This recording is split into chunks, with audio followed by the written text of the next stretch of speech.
Good night, my fellow Bahamians. Today was a sad and disappointing day in the nation. In fact, I am still reeling from the behavior of our leaders, both in the House of Assembly and outside. While they call it a fight for democracy, I see something else.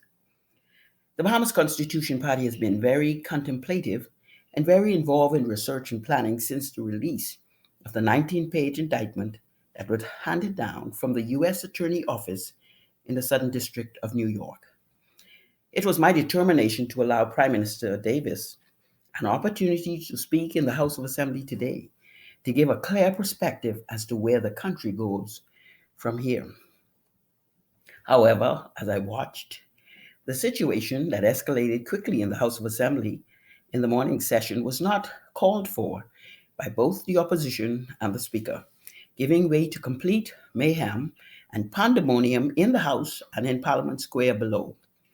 While throwing the mace outside by the deputy leader of the FNM, Shenandoah Cartwright, seemed an impromptu activity, the response by the Speaker of the House only incited what took place afterwards, causing the mishandling of several members of Parliament unnecessarily.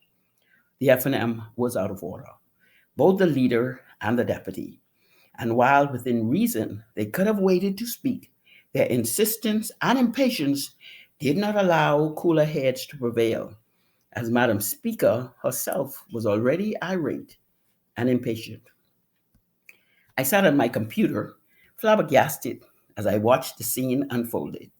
When the Speaker had the opportunity to diffuse the situation quickly and bring back order, but instead exasperated the matter when she ordered the police to drive the FNM out quickly, as if it was a street fight, commanding all the police to move in when she shouted, "Get him."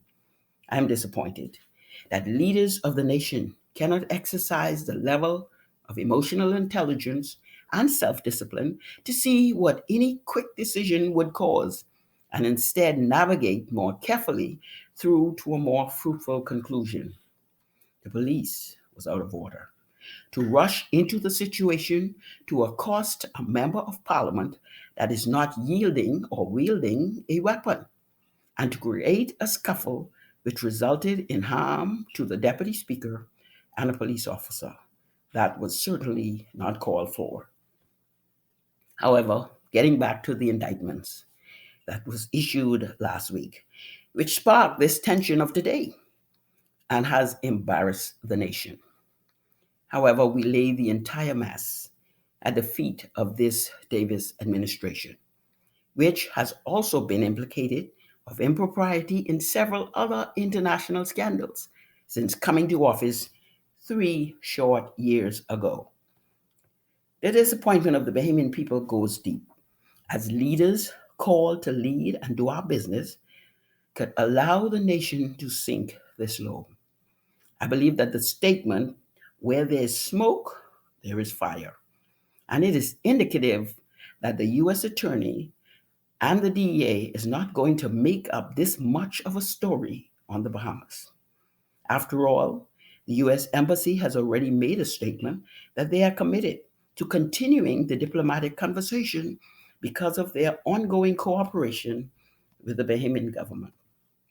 My people, you must understand that the Bahamian state will survive the administration, the Davis administration.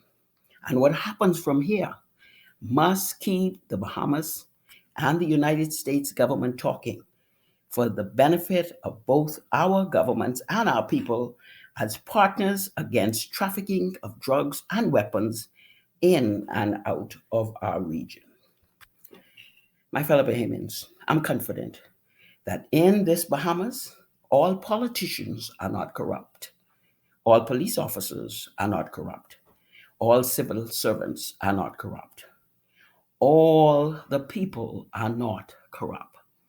However, this mayhem and chaos is not the majority of the Bahamian society, and only those in leadership who have insisted on dragging us to this low point can take responsibility for bringing shame and reproach to the good name of the Bahamas.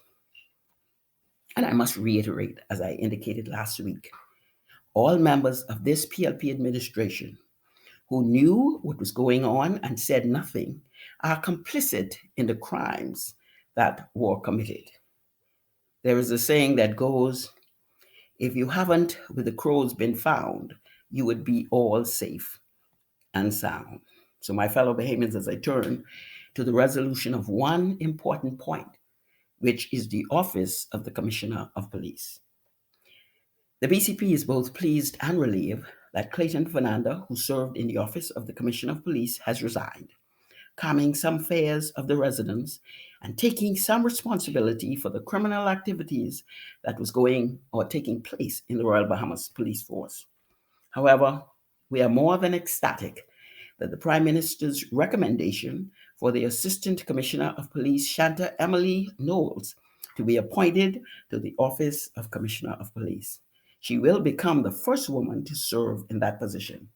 This speaks volume to where we need the police force to go into the future. The BCP wish to congratulate Ms. Knowles on this historic appointment, and as I am told, her career in the police force is stellar. And I wish to applaud the Prime Minister for the wisdom to make this decision with the approval of the Leader of the Opposition.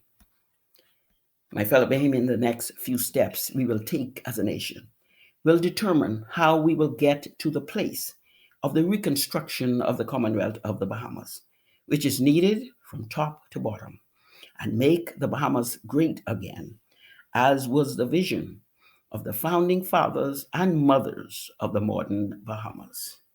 As always, may God bless and keep safe the Commonwealth of the Bahamas as we navigate through this crisis of leadership in the nation. Good night, and thank you for your time.